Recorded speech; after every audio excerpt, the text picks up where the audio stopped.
the caves were quiet once. Silent chambers carved by volcanic fury and cooled by centuries of wind and salt. Long before war reached these islands, they existed in peace, untouched by anything but time. Darkness pooled along their rough walls, and deep inside the air felt ancient, still, cool, almost sacred. A place where every sound became an echo, and every breath seemed borrowed from the past. But in the spring of 1945, the silence began to tremble. It started as a distant vibration, a low, almost rhythmic pulse beneath the earth. Men hiding in the caverns paused, their hands frozen above makeshift stoves or cleaning kits, their eyes shifting toward the tunnels where the sound grew louder. At first it felt like a myth rising, the heartbeat of some giant long buried beneath stone. Then, slowly, the rumble sharpened into something unmistakably human, the grinding of metal treads crawling closer with unstoppable weight. Outside, the jungle shimmered under the tropical sun. The leaves quivered not with wind, but with the advancing approach of machines unlike anything the Pacific had ever witnessed. Flamethrower tanks, armored beasts built for a single purpose, moved forward with eerie calm, their engines humming like iron predators inching toward prey hidden beneath the ground. For the Japanese soldiers sealed inside those caves, this was the moment when the world they believed in began to fracture. They had been told their underground defenses were impenetrable, fortresses of stone that no enemy could breach. The caves had protected them from months of bombardment. They had swallowed noise, absorbed shrapnel, shielded bodies from the sky's relentless violence. Inside them, men felt the comforting illusion of permanence. But as the tanks closed in, carrying rivers of fire within their armored lungs, the illusion began to wither. Imagine the moment when the first jet of flame entered the opening of a cave, not as a slow, creeping burn, but as a roaring pillar of incandescent fury. It surged forward like a living thing, twisting along the stone, devouring the oxygen, turning cold darkness into a hellish storm of light. For the men inside, the line between courage and terror collapsed in an instant. Fire blurred everything. Screams, echoes, smoke, all rising into a single overwhelming wave. Perhaps this was where the story truly begins, in the space between silence and fire. In the contrast between a world untouched and a world consumed. A place where stone met flame, and ancient halls became burning echoes of a war nearing its final, desperate chapter. To understand how these caves, once symbols of survival, became tombs of fire, we must return to the world that shaped them. A world where islands stood like stepping stones across the Pacific, and every ridge, every hill, every hidden cavern carried the weight of a nation fighting against time. Long before the tanks arrived, these islands were already steeped in conflict. The Pacific theater had become a sprawling battleground where terrain dictated fate.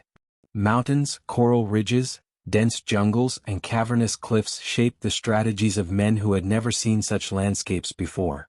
To Japan, the islands were the final shield protecting the homeland. To the Allies, they were the last obstacles before the decisive strike. And in this vast geography of war, the caves became more than shelters. They became symbols of defiance, of endurance, of the belief that stone itself could resist the storm. Somewhere on Okinawa, Iwo Jima, Peleliu, and the countless lesser-known islands scattered like broken teeth across the sea, thousands of Japanese soldiers dug deeper into the volcanic rock, carving out rooms, corridors, and hidden firing points. They worked in suffocating heat, chiseling through stone to create an underground world they trusted more than anything above the surface. Outside, the forests rustled with life, cicadas screaming in waves, birds darting between branches, the heavy breath of humidity clinging to every leaf. But beneath the ground, in the dim glow of lanterns and candles, men built a world of endurance, a labyrinth where they planned to hold off the mightiest army on earth. And for a time their strategy worked. Bombardments thundered from offshore battleships. Explosions tore open cliff sides and shook hills down to their roots. Yet the caves endured. No matter how violently shells rained down, the men inside felt protected, wrapped in layers of stone sculpted by nature itself. Many battles proved the same truth. You could level the surface, but you could not erase what lay beneath. This belief, that the caves were untouchable, spread through the ranks like a quiet promise. A reassurance whispered in the darkness, passed from commander to soldier as food grew scarce and hope became a fragile thread. But war is a landscape defined by innovation as much as destruction. And somewhere across the ocean, engineers and strategists were observing these impenetrable fortresses with growing frustration. Every failed assault, every hidden sniper, every tunnel that swallowed a platoon without warning pushed them toward a single realization. If the caves could not be opened, they would have to be burned. The flamethrower tank was not born from cruelty, but from necessity. Yet its arrival changed everything, not just the battlefield but the psychology of both armies. It rewrote the rules of survival. It stripped away the sanctuary of stone. It transformed the quiet confidence of cave warfare into a desperate struggle for air, for space, for life itself. And so, in the days leading to the final great battles of the Pacific, the untouched darkness of Japan's underground defenses prepared to face a weapon it had never imagined. A weapon that would turn silence into roaring flame, and ancient tunnels into burning echoes. This is the story of how fire conquered stone. Of how belief surrendered to invention. Of how caves once seen as eternal became the setting for one of the most devastating transformations in the history of war. And as we move deeper into this journey, remember this: in war, no place remains untouched forever. The Pacific Islands, scattered like fragments of a shattered continent, held a landscape unlike any other warfront in human history. They were places where beauty and brutality often touched the same surface. Waves crashed against volcanic cliffs with rhythmic force, sending shimmering spray into the air. The scent of salt mingled with the deep, earthy aroma rising from the jungles. At dawn, the sky shifted from pale blue to blinding gold, casting long shadows across the palm groves and jagged ridgelines. To most of the world, these islands were remote, unknown, almost mythical. But to the soldiers who fought upon them, they became a world of extremes, a place where nature shaped every decision, every step, every breath. Humidity clung to the skin like a second layer. Clothing remained damp for days. The constant buzzing of insects created an unending, uneasy soundtrack. Beneath the canopy, the ground was soft in some places, deceptively hard in others, split by roots that snaked across the soil like buried tendons of the earth itself. In this environment, even moving from one ridge to the next felt like wading through an enemy waiting to ambush. But the true heart of these islands lay underground. The volcanic past of the Pacific carved deep caverns through stone, some natural, others widened and connected by human hands.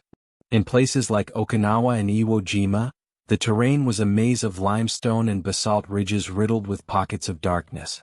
Long before the Japanese arrived, indigenous peoples had used these caves for shelter and storage. But war transformed them into something far more formidable. To the Japanese commanders, the caves offered a gift no other environment could provide: permanence.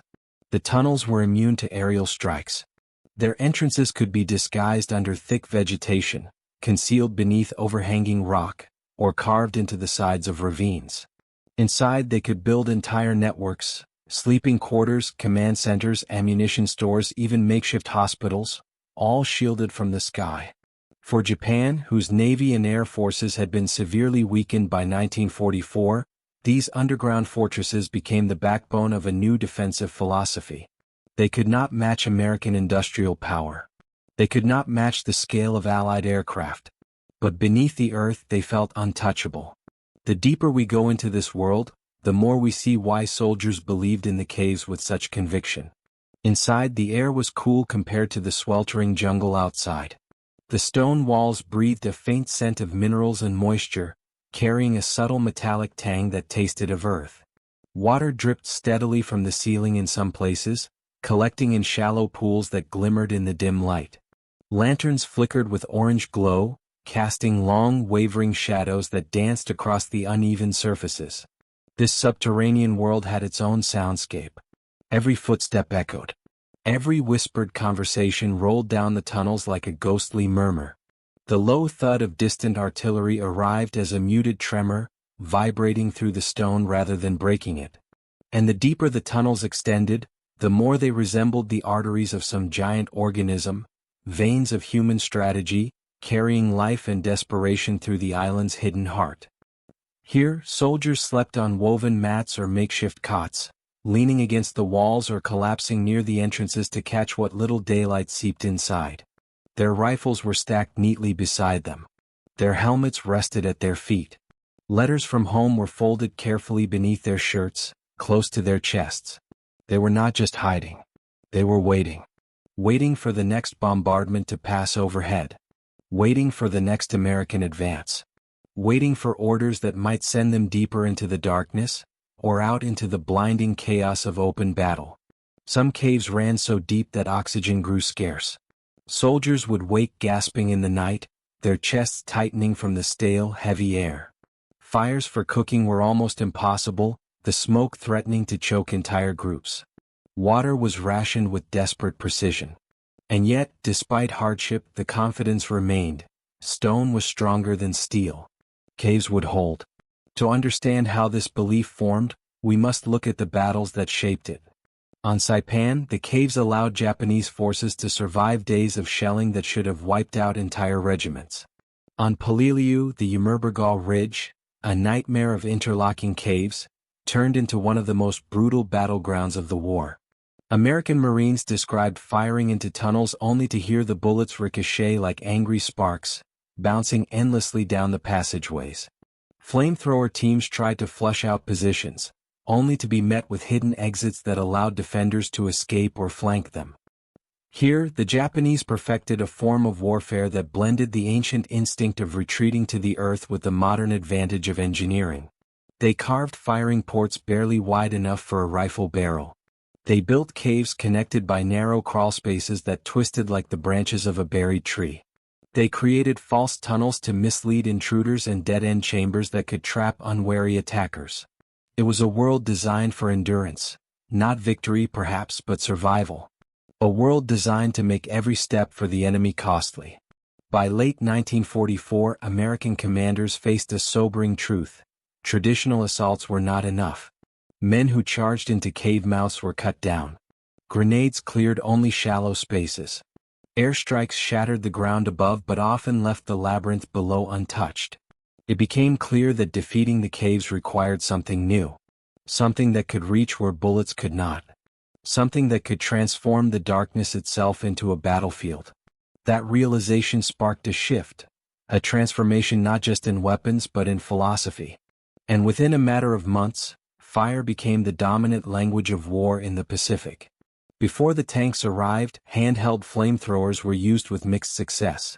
They could burn out small bunkers and sealed rooms, but their range was limited, and the men carrying them faced terrible danger. The tanks, however, introduced a new scale of force, a terrifying blend of armor and flame capable of turning stone fortresses into blazing furnaces. But to fully understand how this evolution occurred, we must first revisit the Allied perspective, where frustration and innovation formed an uneasy alliance. American troops landing on Pacific islands encountered resistance unlike anything they had expected. Jungle warfare was already brutal, but cave warfare introduced a new dimension. Enemies who appeared and vanished within the earth, who fought from unseen angles, whose defenses seemed almost supernatural in their resilience. On Iwo Jima, Marines quickly realized they were not fighting an enemy above ground. They were fighting an island that had swallowed them whole. Pillboxes remained active even after direct hits. Mortar positions emerged from tunnels dug through sulfurous rock.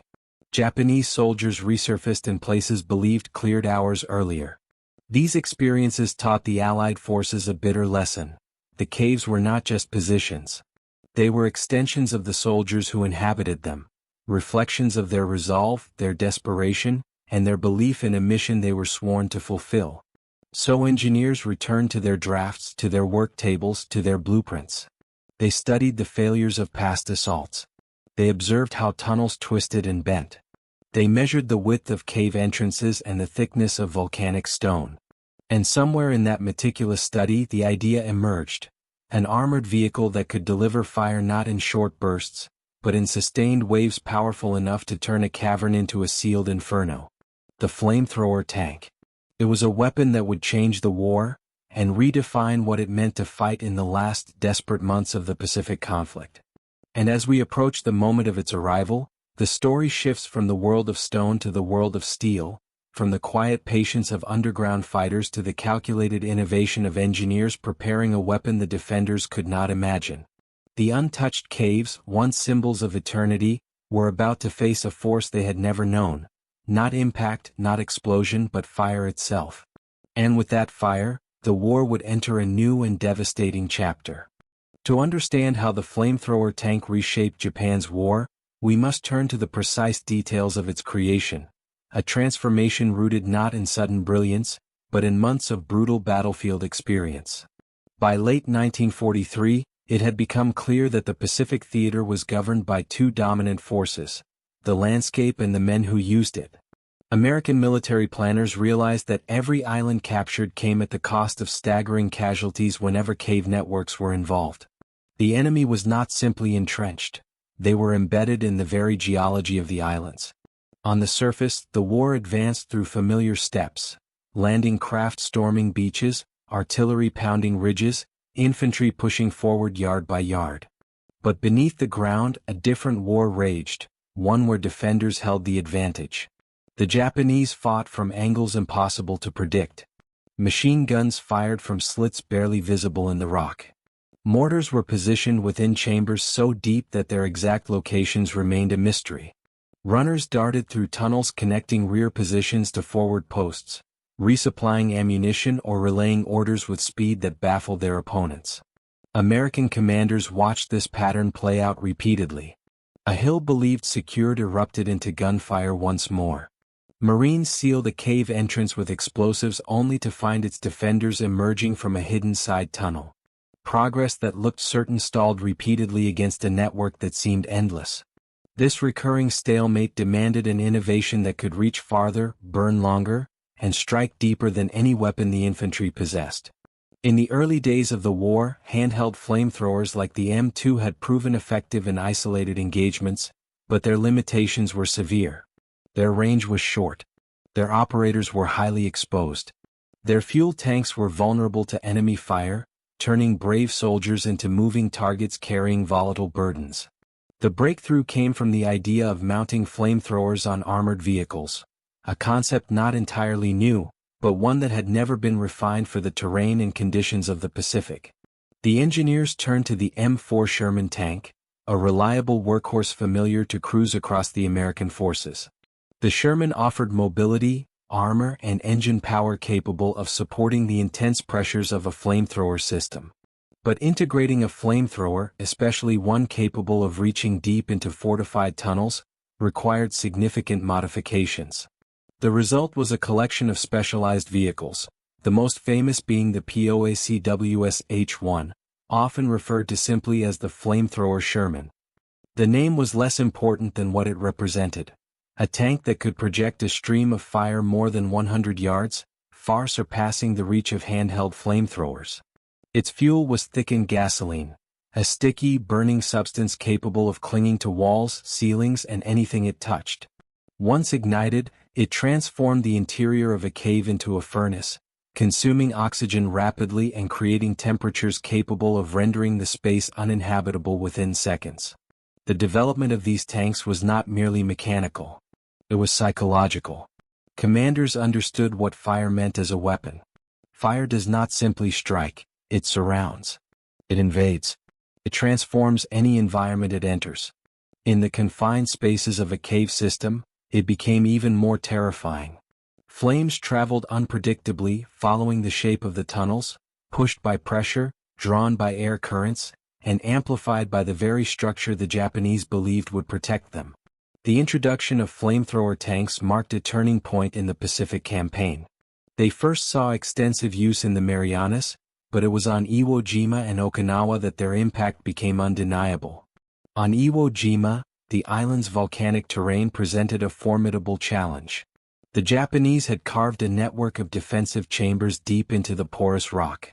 These tunnels stretched for miles, interconnected like a web woven through the heart of the island. Every inch of ground was part of a plan, and every cave was a trap waiting to be sprung. But the flamethrower tanks proved capable of reaching points no infantry unit could access safely. On multiple occasions, tanks approached cave openings under covering fire, unleashed torrents of flame, and withdrew before the defenders could organize a counterattack. Survivors from these engagements later described the experience in visceral terms. The arrival of a flamethrower tank outside a cave entrance was like facing an elemental force. The roar of the pressure system, the hissing ignition, and then the sudden eruption of fire, each moment carried its own terror. Heat radiated down the tunnels at astonishing speed. Smoke and burning fuel flooded the confined spaces. Men who had waited in silence for hours found themselves stumbling through darkness filled with choking fumes, their instincts torn between fighting back and fleeing through passages that now served as chimneys for the rising fire. On Okinawa, the situation intensified. The Japanese had refined their cave warfare strategy to a ruthless degree, transforming entire hillsides into fortified underground complexes. These were not mere shelters. They were fortresses with interlocking fields of fire, elaborate escape routes, and bunkers that had withstood days of bombardment with minimal damage. The Battle of Okinawa became one of the deadliest of the Pacific War, and flamethrower tanks were used on an unprecedented scale. Tank crews often worked in teams with supporting infantry units who protected them from mines, anti-tank weapons, and suicide charges. The tanks advanced cautiously, their operators aware that the slightest mistake could lead to ambush or immobilization. Yet when they reached their targets, the effect was devastating. Historical accounts describe entire cave systems collapsing after prolonged bursts of flame, their internal wooden supports ignited, their oxygen depleted, their defenders trapped in near-total darkness. The tanks made it possible to neutralize positions that had resisted every other tactic.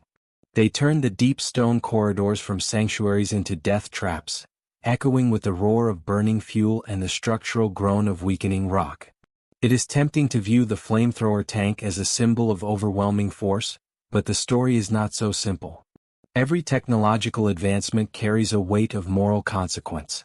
American soldiers understood the power of the weapon they controlled. Many struggled with the knowledge that they were fighting an enemy who often refused to surrender, whose doctrine demanded death before capture, whose loyalties ran deeper than survival. But fire does not ask questions. It ends battles swiftly and brutally. Reports from the time reflect this tension. Some tank operators spoke of the terrible duty they carried out, calling the weapon both necessary and horrifying. Infantry units following behind tanks described entering caves after flame attacks, finding scenes they could hardly put into words. And Japanese survivors, few though they were, carried their own scars, both physical and psychological, from the encounters. By mid-1945, the cave doctrine that had once seemed invincible now faced a stark reality. The defenders' greatest strength had become a liability. The stone that shielded them also trapped them. The tunnels that protected them became conduits for fire. The darkness they trusted was illuminated with unbearable heat. Yet even as the flamethrower tanks shifted the momentum of the war, they did not break the Japanese spirit. Defenders continued to fight with unyielding determination, holding positions until the very end, believing that their sacrifice served a purpose larger than themselves. The clash between fire and stone, between innovation and tradition, became one of the defining struggles of the Pacific theater. And through it all, the landscapes, the cliffs, the ravines, the jungles, the caves, bore silent witness to a conflict that reshaped them in ways that would never fully fade. As we move deeper into this story, we enter not only the realm of history, but the realm of human experience, the space where fear, endurance, and identity collide in the darkest places beneath the earth. Because the war beneath the surface was more than strategy. It was a test of what men could endure when the world above and below seemed determined to crush them. And now, we turn to the people inside this story, the tank crews, the infantry, the defenders underground, whose voices carry the emotional weight of the conflict more powerfully than any machine ever could. When we try to imagine the Pacific War, we often see the surface, beaches, jungles, the open ocean. But the true story of these battles lived not only in what the eye could see, but in the places where light could barely reach. Caves, tunnels, burrows carved into the earth. Spaces where men waited in darkness, listening to the rhythm of distant gunfire, trying to predict a future that grew shorter with each passing day. If you were standing at the mouth of one of those caves, what would you feel? The air would be cool, almost cold, compared to the tropical heat behind you. The stone beneath your hand would be damp and uneven, shaped by time long before war arrived. Your eyes would need several moments to adjust, shifting from bright daylight to a tunnel of shadows that swallowed detail quickly. Far inside you might hear faint movement, someone shifting their weight, clearing their throat, dragging a crate or adjusting a rifle. Every sound echoed slightly as if the cave itself listened to what you did. The deeper you stepped, the more the air would thicken with the smell of earth, sweat, oil, and the lingering trace of smoke from a cooking fire that burned hours ago. And somewhere in that darkness, men waited for a weapon they could feel but not see. Imagine being one of them. You've been underground for days. Your body is stiff from sleeping on stone. Your uniform is damp, your throat dry, your stomach empty but restless. You don't know what day it is anymore. You hear explosions outside but don't know if the enemy is advancing or if shells are landing randomly. You think about home, about your family, about what they believe you are doing here. You wonder if they imagine you fighting bravely in open battle, not hiding in a cave where the air feels too tight to breathe. Then the ground vibrates. At first it's soft, almost gentle, like a distant memory of an earthquake. You feel it through your palms pressed to the floor. The second vibration is stronger. The third stronger still. Dust shakes loose from the ceiling, drifting down in faint, weightless grains.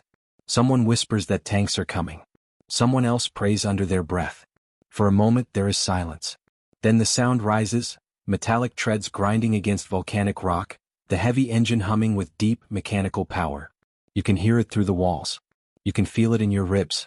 It is an approaching presence, not a man, not a group, but something larger, heavier, unstoppable. A flamethrower tank. If you were outside watching it advance, its silhouette would seem almost serene, moving slowly but confidently. Its turret would track toward the cave entrances like an eye searching the horizon. The operators inside would be tense but focused, their hands on levers and valves, their minds rehearsing procedures they practiced countless times.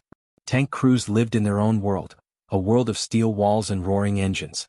Inside, the air smelled of oil, diesel, sweat, and the faint tang of gasoline used in the flamethrower system. The heat built quickly, often making the cabin feel like an oven. Communication was loud and brief, shouted over the machine's constant growl. And yet, for all its noise, the tank felt claustrophobic. A metal box where every movement mattered, every mistake carried consequences.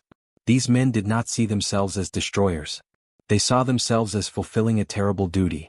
Many tank operators described their role in terms of necessity rather than pride. They knew what their weapons did. They understood that fire was feared by everyone, including themselves. When fuel lines hissed or pressure gauges fluctuated, a quiet dread moved through the cabin. A malfunction could turn their own vehicle into a firestorm. But they kept moving because others depended on them. Now imagine the moment when the tank reaches the cave entrance. Infantry troops signal forward. The driver adjusts his position with slow precision, aware that one wrong move could expose the tank's vulnerable spots. The gunner steadies the flamethrower nozzle. The ignition system clicks softly, like a spark preparing its breath. Inside the cave, the defenders hold their rifles tightly. Some prepare grenades. Others steady their bayonets. But many simply wait, because there is nothing left to do. Then the first flame erupts. It is not a slow unfurling, not a gentle wave of fire. It is a roaring, liquid jet that leaps forward with violent force. The sound alone is overwhelming, a deep, thunderous rush like a massive furnace roaring to life. Heat floods the entrance instantly. Light bursts down the tunnel, illuminating men who had not seen daylight in hours or days. And in that instant, chaos replaces discipline. The fire consumes oxygen rapidly. It spreads across walls, ceilings, gear, and anything flammable. Even stone, though it does not burn, becomes unbearably hot, radiating heat back onto the men trapped inside. Smoke thickens the air until it becomes unbreathable. Darkness turns orange, then red, then black again as the flame recedes, but the fumes remain. Some defenders try to escape through side tunnels. Others retreat deeper into the cave, hoping the flames do not reach them. Some fire blindly toward the entrance, their shots echoing wildly. But the tank's operators know the pattern. After the initial burst, they wait. They let the fire consume space. Then they fire again. The cave becomes a trap, not because of enemy strategy but because of physics. The deepest tunnels become reservoirs for smoke. Narrow passages become funnels for heat. Air pockets collapse. And the very stone that once protected the defenders now seals their fate. These scenes repeated across the Pacific, each encounter carrying its own tragic weight. American soldiers emerging after a flame assault often moved with caution and heavy hearts. Many described entering the caves slowly, letting the smoke clear before stepping inside. What they found was a silence heavier than anything they had known before. The emotional toll on both sides was immense. Tank crews carried the knowledge of what their weapon did. Some struggled with nightmares long after the war ended. Others tried to bury their memories beneath layers of duty and justification. Infantrymen, too, grappled with the aftermath, the sight of collapsed tunnels, burned chambers, lifeless shapes frozen in final movements. Meanwhile, Japanese survivors held their own haunted memories. Those who escaped described the terror of fire consuming the only sanctuary they believed could protect them. They recalled the feeling of heat that seemed to come from everywhere at once, the suffocation, the confusion, the desperate scramble for air. Many lost friends, comrades, even entire units in moments that felt both endless and impossibly fast. Through these accounts, one truth emerges. War pushes human beings into places the human spirit was never meant to go. Perhaps the most profound element of this story lies not in the machines, the strategies, or the geography, but in the intersection of human belief and destructive innovation. Japanese soldiers believed in the permanence of stone. American tank crews believed in the necessity of fire. And between them lay a battlefield where survival meant confronting forces that felt larger than life.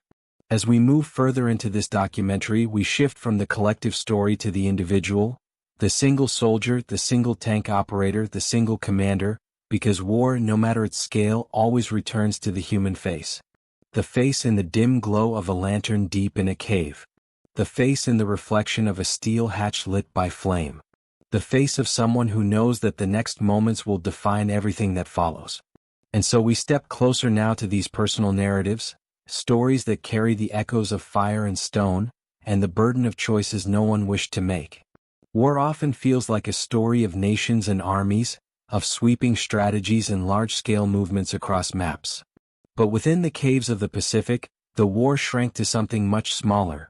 The distance between two breaths, the span of a candle flame, the narrow space where one man knelt beside another in darkness. It became intimate, personal. A battlefield measured not in miles but in moments.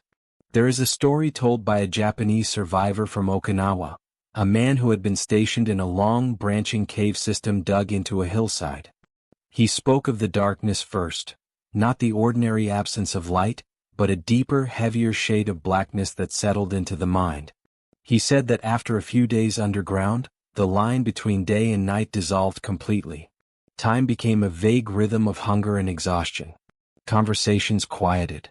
The sound of dripping water became a constant metronome in the background, steady and unsettling. He recalled how the soldiers learned to read the vibrations of the earth. A distant rumble meant artillery. A sharper tremor meant a bomb had struck the hillside. But there was a different kind of vibration too, one that grew gradually, steadily, announcing itself not through sound at first but through the movement of dust falling from cracks overhead. Those vibrations meant tanks. On the day the flamethrower tanks arrived outside his cave, the survivor remembered how everyone fell silent. They could hear the engine clearly, a deep, resonant growl that seemed to move through the walls. The officers whispered instructions, trying to maintain order, but fear had already begun to spread like a second enemy. When the flame finally entered the cave, the men inside had only seconds to react. He described the heat as a wave that moved faster than thought, faster than instinct. A wall of air so hot it felt like touching metal left too long in a fire. He said he did not see the flame itself, only the sudden glow that illuminated the entire chamber, revealing faces he had only ever seen in shadow. In that instant, everyone looked the same, wide-eyed, terrified, searching for a way out. He survived only because he happened to be near a narrow side tunnel that bent sharply around a corner. When the fire surged past, it missed the bend by inches. But the heat still burned along his skin, leaving scars he would carry for the rest of his life. Stories like his remind us that war is not fought in abstractions. It is felt on the skin, in the lungs, in the very bones of those caught in its path. On the other side of the battlefield there were the tank crews, men who lived inside machines built for destruction, yet who carried their own fears and doubts. One American crewman, interviewed years after the war, spoke with visible difficulty about the moments before firing into a cave. He said that each time he pulled the lever, he felt a heaviness in his chest that had nothing to do with the heat inside the tank. You knew what it meant, he said. You knew what would happen inside that cave. And you told yourself it was necessary, but it didn't make it any easier. Inside the tank, the environment was its own kind of claustrophobic tunnel. Space was tight. The air grew hot quickly. The smell of burning fuel was constant, especially when the flamethrower system was pressurized. The operators worked in unison: driver, gunner, assistant gunner, commander, each action coordinated, each movement timed. A single mistake could be fatal, especially when carrying hundreds of gallons of flammable fuel. Yet the psychological weight was even greater than the physical one. Tank crews knew the enemy they faced would rarely surrender. They knew that Japanese defenders often chose death rather than capture. This hardened their resolve, but it also created a strange emotional distance. A sense of fighting an enemy both human and unreachable, both familiar and completely unknown. And then there was the aftermath. After an assault on a cave, infantry units would move forward to inspect the site. Sometimes they found survivors emerging in shock, staggering into the open, their faces coated in soot, their eyes clouded by smoke.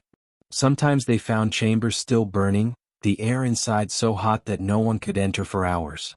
Other times they found silence, a silence broken only by the crackle of cooling stone or the faint trickle of water falling onto heated rock. One Marine described walking through a cave after a flame attack, his flashlight illuminating scorched walls and collapsed beams. He said the strangest thing was how still everything became, as if the cave itself had died. The echoes that once carried voices and footsteps now carried nothing at all. This wasn't victory, he said quietly. It was survival. That's all any of us were trying to do. It is easy, in hindsight, to judge the tactics of the past with the perspective of the present. But the Pacific War was shaped by extremes: extreme loyalty, extreme terrain, extreme desperation, extreme fear. The Japanese believed their caves were the last shield protecting their homeland. The Americans believed the caves were obstacles that had to be cleared at any cost to bring the war to an end. Between these opposing truths lay the human stories of endurance, sacrifice, and the difficult choices men made in the heat of battle. Even commanders, far removed from the front lines, carried their own burdens. Japanese officers knew the caves were the only hope of slowing the Allied advance. They also knew that the men inside faced starvation, suffocation, and isolation. American officers recognized the brutality of flame weapons, yet they saw no alternative to breaking the deadlock created by underground defenses. The flamethrower tank did more than change the mechanics of warfare, it reshaped the psychology of both sides. For the Japanese, it shattered the illusion of safety beneath the earth. For the Americans, it introduced a weapon that carried a moral weight unlike anything they had used before. And as this desperate conflict played out across island after island, the terrain itself seemed to absorb the suffering. Hills became graves. Caves became tombs. The jungles, once alive with the sounds of insects and birds, became haunted by memories of battles fought in suffocating heat and choking smoke. Yet even in the midst of devastation, there were moments of remarkable humanity. There were instances when American soldiers risked their lives to save Japanese children who had been hiding in the caves. Moments when medics treated wounded enemies simply because they were human beings in need. And rare, fleeting exchanges of compassion occurred in places where survival seemed impossible. One Marine recalled finding a Japanese soldier lying wounded near the entrance of a cave. The man was badly burned, barely conscious. The Marine hesitated, not out of hatred but out of uncertainty. Then he knelt beside him, offering water from his canteen. The Japanese soldier drank weakly, then whispered a single word, "Arigato." That moment, the Marine later said, stayed with him longer than any battle. War pushes people to the edge of their humanity. Sometimes it breaks them. But sometimes, in the most unlikely moments, it shows what human beings are still capable of: empathy, dignity, connection.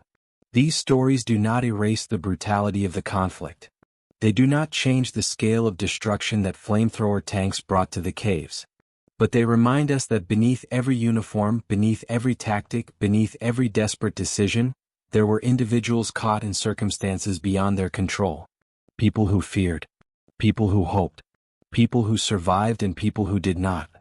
And as we continue deeper into this documentary, we arrive at a moment of reflection, a question that lingers long after the flames have died, long after the tunnels have cooled, long after the war has passed into memory. What does it mean when fire conquers stone? What does it mean when survival demands choices that leave permanent marks on the human spirit? And what do the burning echoes of those caves still say to us today? These questions lead us into the next chapter, where history becomes philosophy, where facts meet meaning, and where the legacy of these battles reveals its place in the larger story of humanity. War leaves many scars, but some of the deepest scars are not etched onto landscapes or bodies.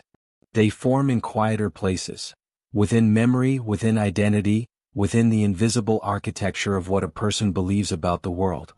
As we look back on the burning echoes of Japan's cave defenses, we find ourselves not just studying a military tactic, but confronting a set of universal questions about human nature and the fragile balance between survival and morality.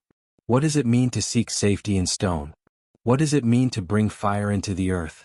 What does it mean when one side's sanctuary becomes another side's battlefield? Perhaps the story of caves and flamethrowers is not only a story about Japan or America, not only about 1945, not only about strategy and engineering. Perhaps it is also a reflection of a deeper truth. Human beings have always sought places to hide when the world becomes too dangerous. And throughout history, there have always been forces determined to drag conflict into those hidden places. For thousands of years, caves have symbolized refuge. They have sheltered early humans from storms, predators, and enemies. They have preserved ancient paintings, storytelling, rituals. To step into a cave is to step into the earliest chapters of our species. Every footstep echoes through time. Every breath carries a memory older than language. And yet, during the Pacific War, these ancient sanctuaries became scenes of unimaginable transformation. They became traps. They became battlegrounds. They became containers of fire, places where the past collided violently with the technological present. Here lies one of the central paradoxes of warfare. The very things that protect us can become the things that destroy us. The deeper the caves were dug, the more confidence they inspired. The thicker the stone walls, the stronger the faith that they could resist anything. But the world changes. Technology evolves. And no defense stays eternal. When flamethrower tanks appeared on those islands, they did more than change tactics. They shattered a belief that the earth itself could shield its defenders. They exposed a quiet truth lurking beneath the surface. No place is beyond the reach of human innovation, especially in war. Innovation is often celebrated in times of peace. It brings progress, comfort, medicine, communication, connection. But in war, innovation becomes something else. It becomes a race to outthink destruction, a contest where new ideas are born not from curiosity but from necessity. The flamethrower tank was not a symbol of triumph. It was a symbol of desperation. A solution forged in fire to confront an enemy hidden in stone.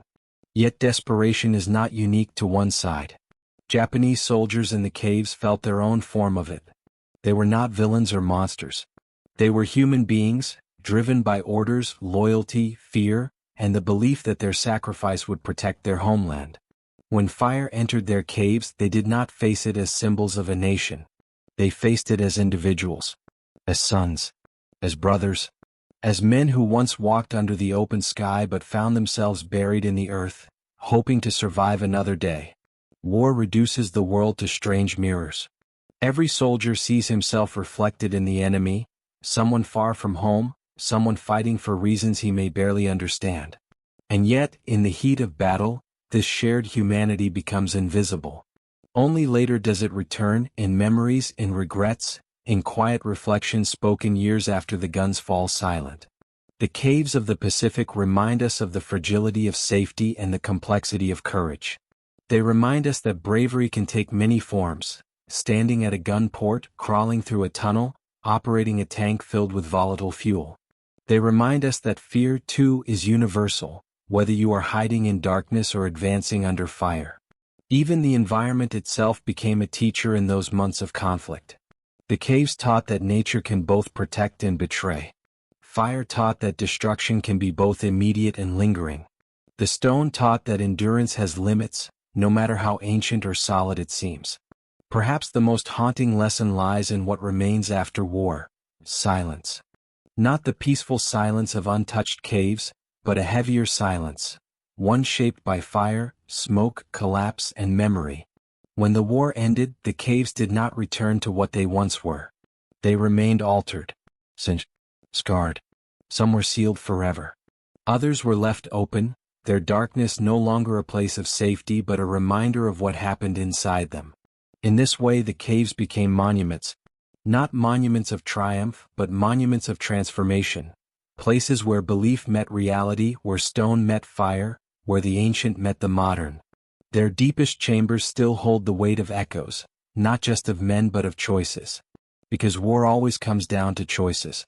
The choice to defend a homeland in the face of overwhelming odds. The choice to push forward with a weapon that brings unbearable devastation. The choice to survive at any cost. The choice to surrender or resist. The choice to remember or to forget. History tells us what happened. But it is philosophy that asks us what it means. What does it mean that fire, the earliest tool of humanity, became a weapon capable of turning shelter into disaster?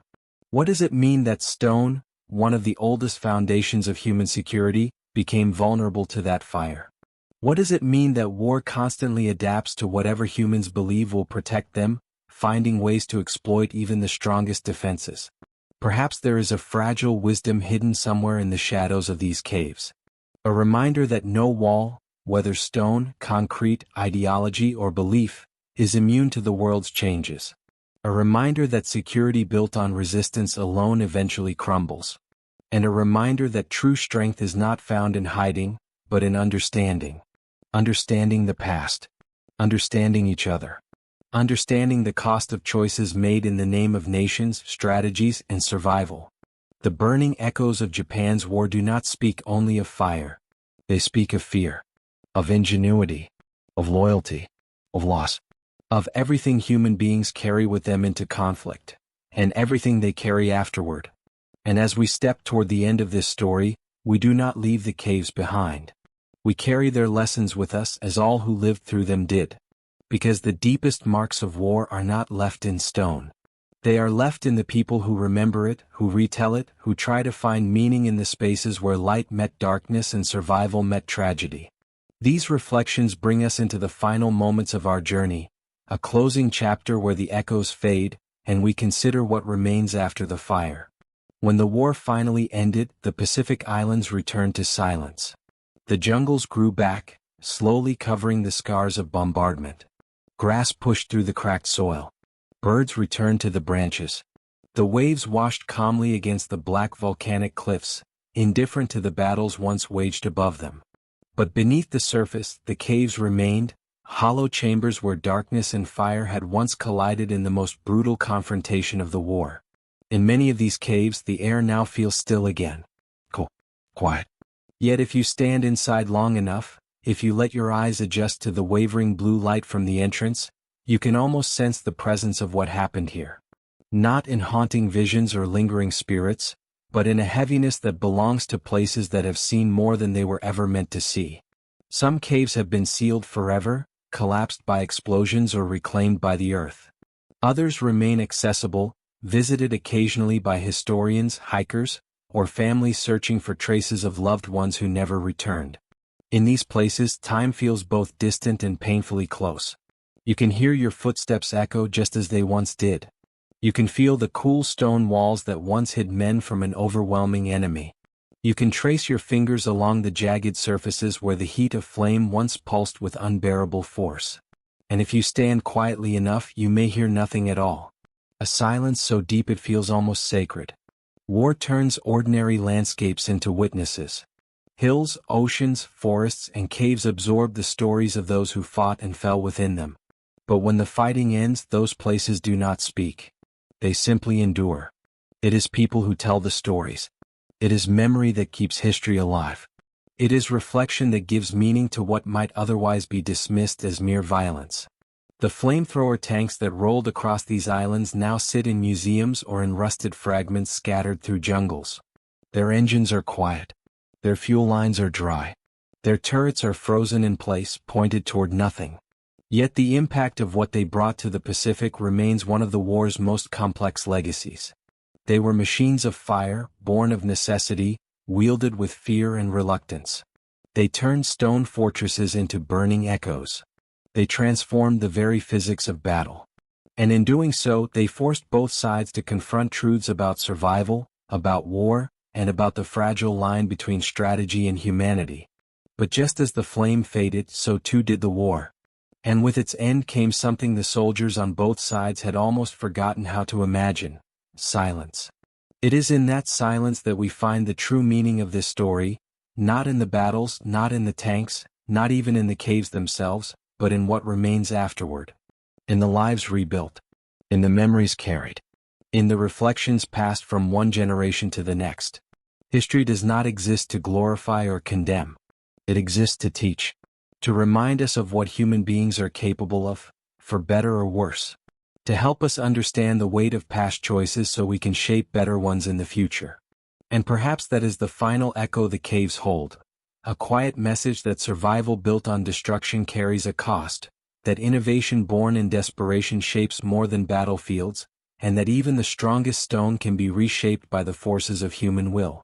As we leave these islands behind, let us carry not only the memory of fire and stone, but the memory of the people caught between them. Their courage, their fear, their determination, their humanity. Because long after the flames have died and the tunnels have cooled, it is the human story that remains. The story that reminds us who we were, who we are, and who we must choose to become. And so the echoes fade. The darkness returns to stillness. The caves grow quiet once more. But the lessons remain.